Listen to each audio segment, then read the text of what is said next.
Hello, Namaskar, Sat Sri Akal, Saryanu. This is Meenakshi Nerula at Mentoring the Mentors, my dear educators, those who are appearing for MEd exam. I know you are waiting for the videos related to inclusive education. So here you go, my dear educators. Just do not worry about it. I'll be sharing all the topics in different videos. So here you go. So this is me, Meenakshi Nerula. I have made some notes on that on my book, Inclusive Education, Me to We, like the power of inclusion, unlocking the power of inclusion. So my dear educators, first of all, we should know what is inclusive education.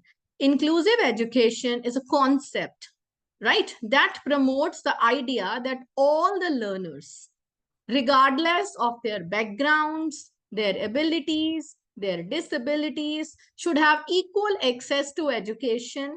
कोई भी individual है, चाहे उनमें ability है, disability है, right, उनकी background कैसी है, उस सब को ध्यान में ना रखते हुए, सबको इक्वल कंसिडर करते हुए, आप क्या है कि सबको मौका मिले पढ़ने का, आगे बढ़ने का, यानी कि जो हम बोलते हैं कि सब पढ़ें सब बढ़े, right. So inclusive education values diversity, ये किसकी वैल्यू करती है? डाइवर्सिटी की। Promotes equity and recognises every learner has unique strengths and needs that must be accommodated to ensure their success. हर एक इंडिविजुअल यूनिक है, एवरी चाइल्ड इज यूनिक। हर एक इंडिविजुअल की अपनी कैपेबिलिटीज है, अपना टैलेंट है, राइट, किसी की स्ट्रेंथ है, किसी की वीकनेस है, जो भी है। तो उस चीज को मद्देनजर ना रखते हुए, हर एक को इक्वल कंसिडर करते हुए, उनमें कोई डिफरेंशिएशन नहीं, ये लड़का है, ये लड़की है, ये किस बैकग्राउंड का है, किस जाति का है, धर्म का है, इसकी बोली ये है, इसमें ये डिसेबिलिटी है, ये स्पेशल चाइल्ड है, व्हाटएवर, ये सब कुछ ना कंसिडर करते हुए सबको एक जैसी शिक्षा मिले, that is concept is inclusive education. Now, inclusive education is based on the belief that every student has the right to learn. हर एक स्टूडेंट के पास क्या है? right to learn. किसमें? in a safe and supportive environment. ऐसे environment में जहां पर वो safe feel करे, जहां पर वो supported feel करे, and that fosters their academic, social and economic development.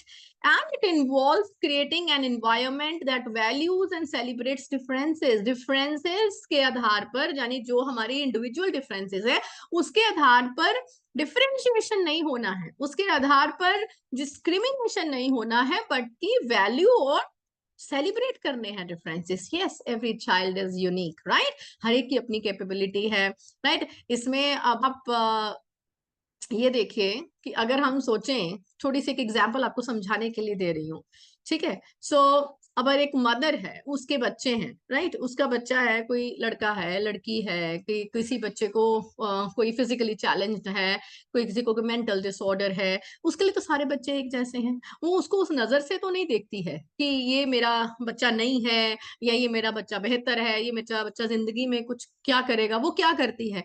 जिस बच्चे के पास कोई फिजिकल डिसेबिलिटी है, कोई मेंटल डिसेबिलिटी है, उसको वो ज्यादा ध्यान देती है, राइट, ताकि उसको थोड़ी स्कैफोल्डिंग की जरूरत है और वो स्कैफोल्डिंग से आगे बढ़ पाए।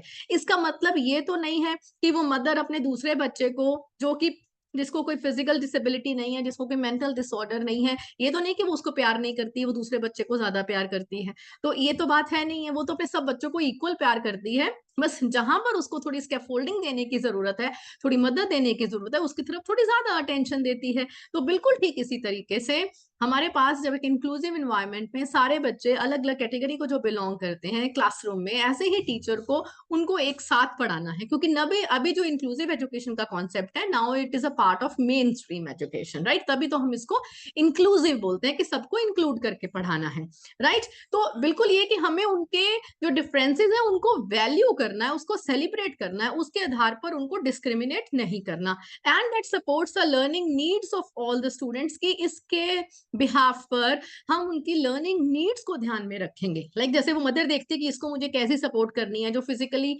चैलेंज है उसको अलग तरीके की सपोर्ट करनी है, जिसके पास थोड़ा मेंटल डिसऑर्डर है उसको अलग तरीके से थोड़ी हेल्प करनी है, राइट। तो जो जिसको कोई ऐसी दिक्कत नहीं है, वो पूर्ण रूप से अपने आप ही सक्षम है, ठीक है। तो उसके तरीके से हमें भी अपने स्टूडेंट्स की लर्निंग नीड्स को आइडेंटिफाई करना है, including those with disabilities, those from the marginalised communities, those who may be struggling academically, कोई एकेडमिकली स्ट्रगल कर रहे हैं, कुछ मार्जिनलाइज कम्युनिटी से हैं, किसी को डिसेबिलिटी हो सकता है, तो उनकी लर्निंग जो नीड्स हैं उसको हमें ध्यान में रखना है। To create an inclusive education system, educators must adopt, इसको हमने करने के लिए हमें क्या करना है, we need to adopt a flexible, collaborative and student centered approach। जो हम अप्रोच फॉलो करेंगे वो फ्लेक्सिबल होगी, collaborative होगी, student centered होगी, and they must be committed to meeting the needs of all the students। सारे students की जरूरतों को ध्यान में रखा जाएगा regardless of their abilities and the backgrounds, right? And we also need to consider the different learning styles and the needs of the learners, कि हमें इस तरीके के methods यूज करने होंगे कि सबकी जरूरतों को उसमें ध्यान में रखा जाए।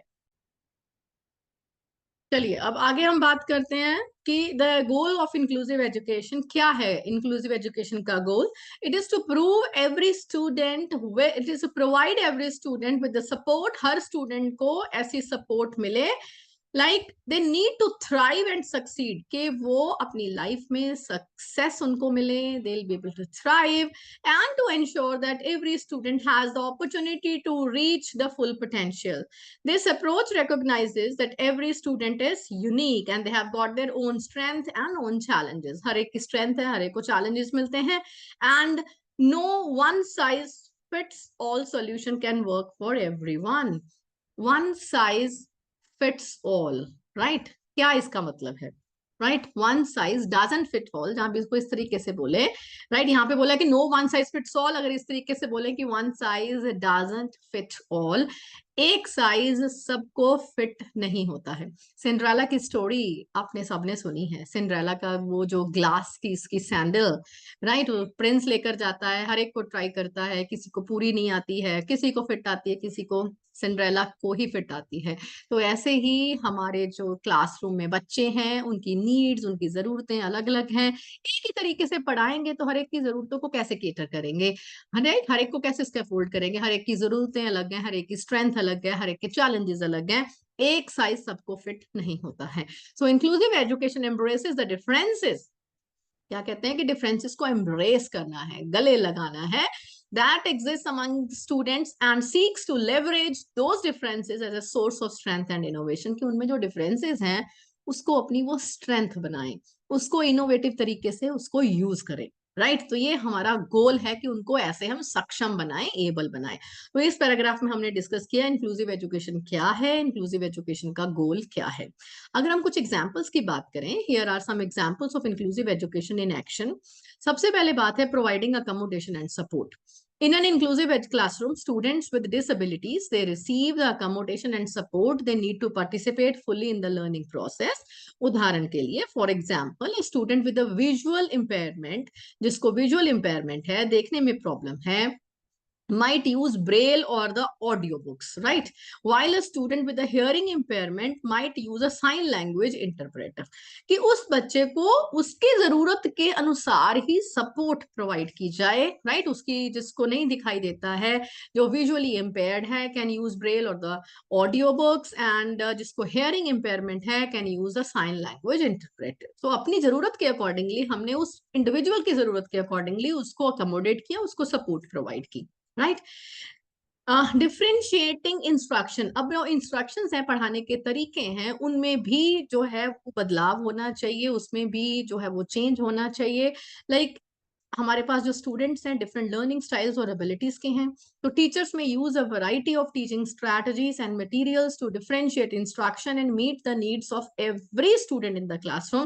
तो अलग अलग तरीके से हम पढ़ाएंगे, इसमें क्या क्या हो सकता है, कुछ विजुअल एड्स हो सकती हैं, हैंड्स ऑन एक्टिविटीज होते हैं, ग्रुप प्रोजेक्ट्स होते हैं, कि अगर हम क्लास में कोई वीडियो दिखाते हैं तो एटलीस्ट जब इंक्लूसिव इन्वायरमेंट को सोच के अपने मन में एक इंक्लूसिव क्लासरूम ध्यान में बिठाकर, तब आपको ये सब कुछ विजुअलाइज करना है कि आपकी क्लास में ऐसे स्टूडेंट्स बैठे हैं, कोई विजुअली इम्पेयर्ड है, कोई हियरिंग इम्पेयर्ड है, कोई फिजिकली चैलेंज्ड है। तो उन सबकी जरूरतों को ध्यान में रखते हुए आप क्या करेंगे, कुछ हैंड्स ऑन एक्टिविटीज कराएंगे, कुछ वीडियोस दिखाएंगे, कुछ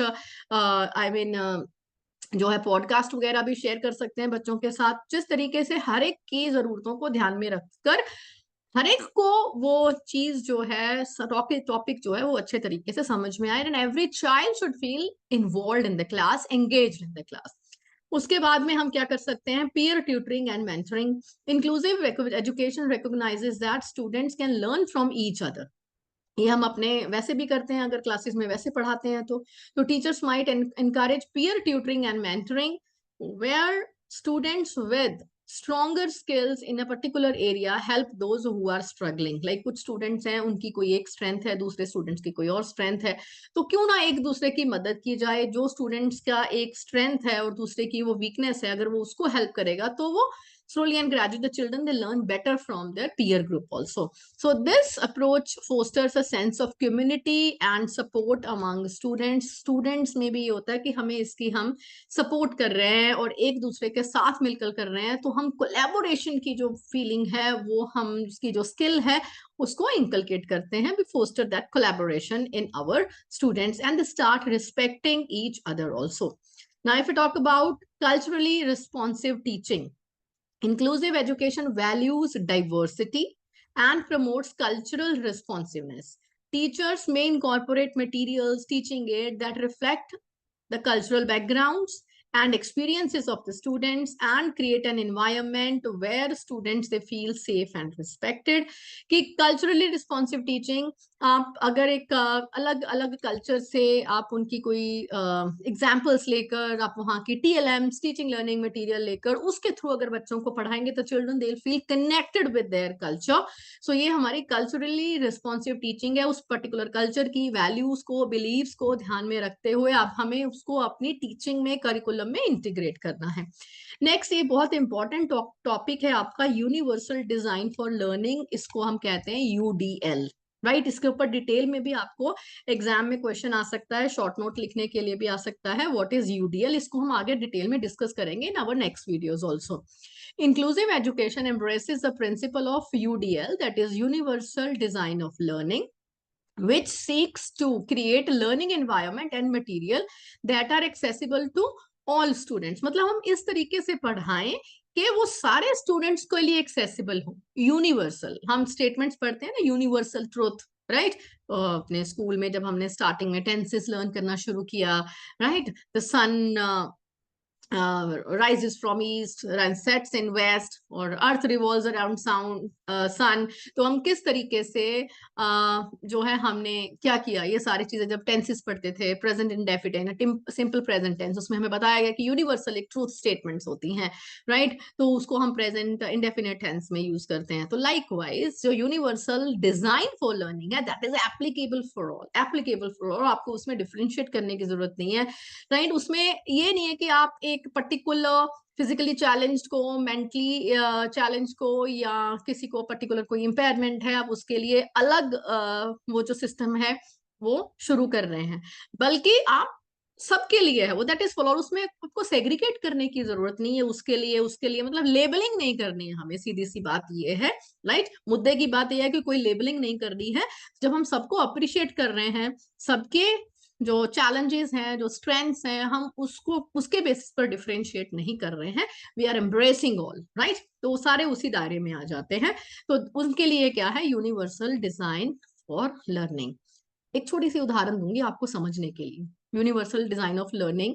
अभी हम डिजाइन की जब बात कर रहे हैं, सबसे पहले अगर हम इंफ्रास्ट्रक्चर की बात करें, अगर एक स्कूल है जिसमें कि स्टूडेंट्स अगर जा रहे हैं, हम कहते हैं कि फिजिकली चैलेंज है, somebody is using a wheel chair, ठीक है। अगर हम सोचें कि इधर साइड पे एक छोटा सा रैम्प बना देते हैं, रैम्प से जो फिजिकली चैलेंज है उनके लिए अलग रास्ता बन जाएगा। तो अगर हम पूरा वो रैम्प बनाते हैं, क्या जो फिजिकली चैलेंज नहीं है, क्या वो रैम्प से नहीं जा सकते? वो जा सकते हैं। हमें अलग से लेबल करने की किसी को जरूरत नहीं कि ये रास्ता जो है वो फिजिकली चैलेंज्ड के लिए है, उनके लिए नहीं है। लाइक फॉर एग्जाम्पल कि अगर हम चाहते हैं, कहीं रेस्ट रूम्स होते हैं, this is for physically challenged, ये सिर्फ उनके लिए है, तो क्या रेस्ट रूम को इस तरीके से नहीं बनाया जा सकता कि उस रेस्ट रूम को दूसरे भी एक्सेस कर पाए, इंस्टेड ऑफ लेबलिंग कि ये फिजिकली चैलेंज के लिए है, ये उसके लिए है। ये सब चीजों को हमें हटाना है, इसी का मतलब है इंक्लूजन, राइट। इंक्लूजन ये नहीं कि हम उनको ले भी लेते हैं और साथ में उनके ऊपर लेबलिंग भी करे जाते हैं, फिजिकली चैलेंज है, ये है।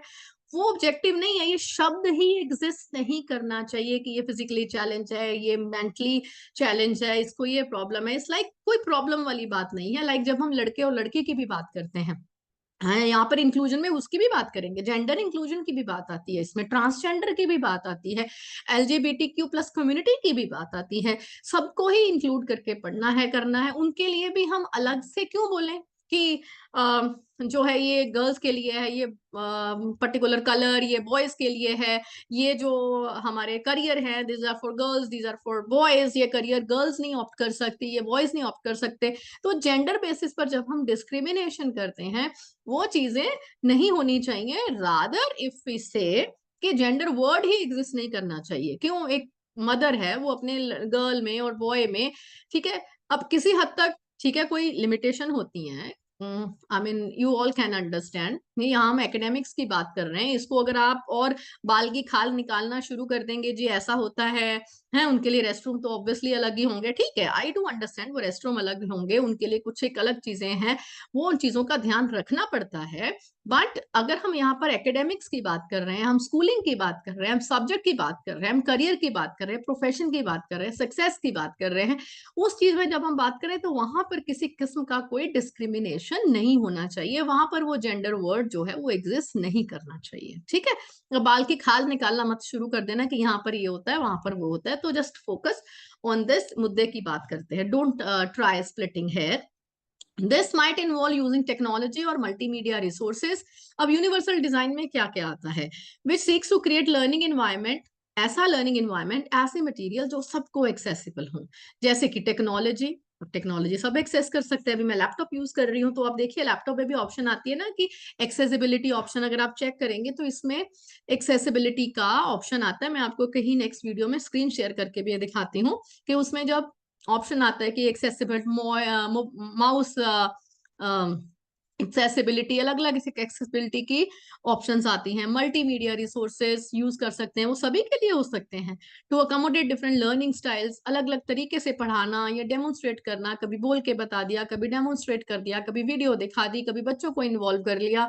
तो इस तरीके से जैसे हम वाक की बात करते हैं, visual, auditory, read and right, kinaesthetic, सब तरीके के जो लर्नर्स हैं उनको इंक्लूड करके पढ़ाना। तो ये है हमारा इंक्लूसिव एजुकेशन। जब अगर आपको नोट आता है व्हाट इज इंक्लूसिव एजुकेशन, तो आपको ये सब चीजें उसमें एक्सप्लेन करनी। इसमें हमने थोड़े से गोल डिस्कस किए हैं इंक्लूसिव एजुकेशन के, राइट। तो हम यही कहते हैं कि हर एक जो स्टूडेंट है वो वैल्यूएबल है, right, and we need to embrace the diversity, and this is how we can create more inclusive and equitable society, right. तो हमें ये उसमें एक्सप्लेन करना है इन दिस वीडियो। तो क्या है इसका topic? What is inclusive education. तो some of the MEd students they are asking कि ये जो वीडियोस आपने पहले शेयर की हैं they are for the BEd students. ही many of the topics they are completely same.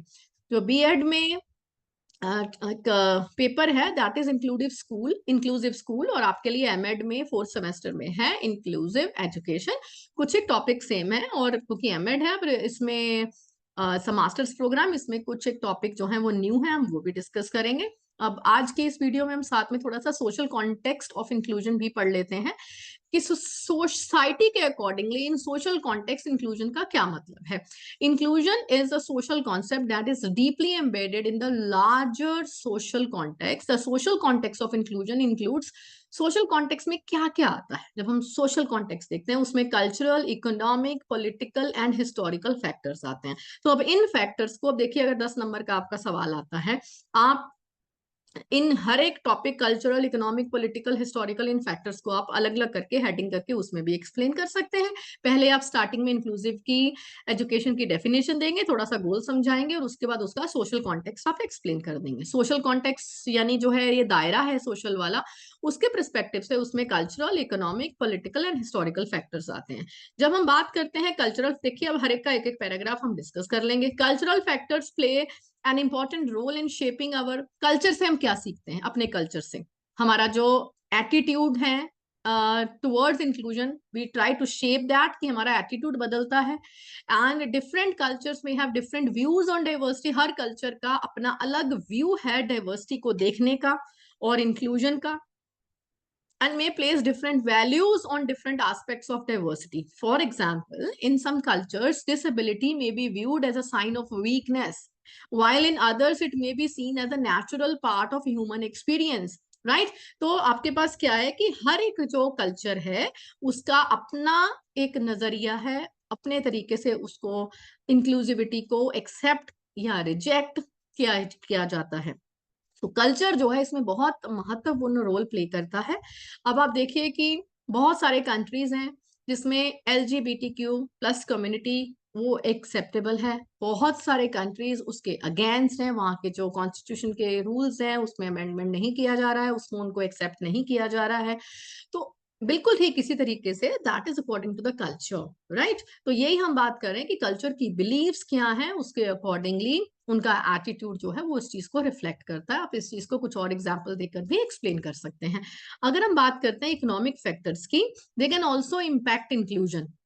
Socioeconomic status can influence a student's access to the resources and opportunities.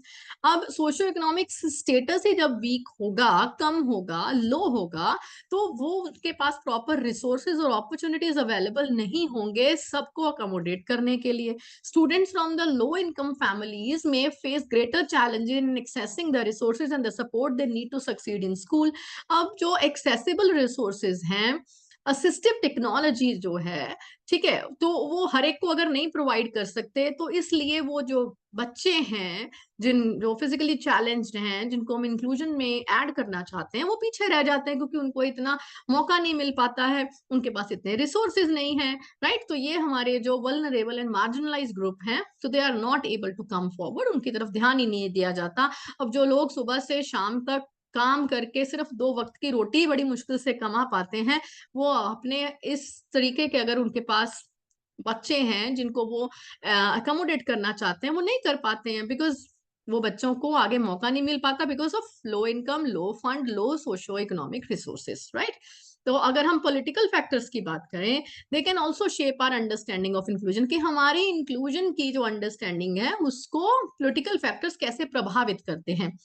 कहीं किसी कंट्री के लॉ और उसकी जो पॉलिसीज हैं ये क्या करती हैं, कोई इंक्लूजन को प्रमोट करती हैं, इक्विटी को सपोर्ट करती हैं, और कई जगह पर जो पॉलिसीज होती हैं वो डिस्क्रिमिनेट करती हैं कुछ एक ग्रुप को, जिसके कारण that creates barriers to inclusion and perpetuate inequalities, inequalities उसमें बढ़ती चली जाती हैं।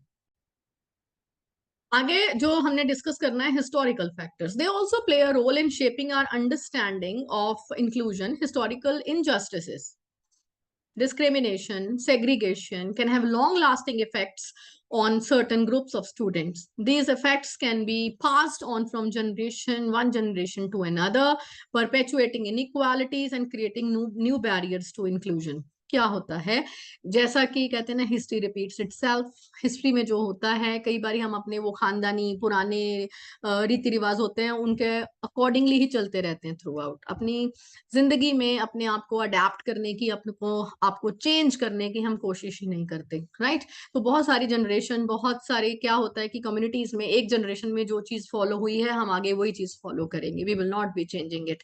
तो जनरेशन तक आगे आगे वही सारे थॉट्स, वही सारे विचार आगे फॉलो होते रहते हैं, टाइम के अकॉर्डिंगली, समय की जरूरत के अकॉर्डिंगली, राइट, एनवायरमेंट के अकॉर्डिंगली, सोसाइटी के अकॉर्डिंगली हम उसको चेंज नहीं करना चाहते। तो ये भी हमारा जो इंक्लूजन के लिए हमारी आउटलुक है उसको अफेक्ट करते हैं। तो ये हमारा हो गया इंक्लूजन इन सोशल कॉन्टेक्स्ट। और अब आप हमने क्या डिस्कस किया, इंक्लूजन, इंक्लूसिव एजुकेशन के जो गोल्स हैं वो हमने डिस्कस किया और सोशल कॉन्टेक्स्ट डिस्कस किया। तो स्टे ट्यून्ड, हम नेक्स्ट वीडियोस में और भी कॉन्सेप्ट्स जो हैं इसके वो डिस्कस करेंगे, right. Stay tuned and do not worry at all about it.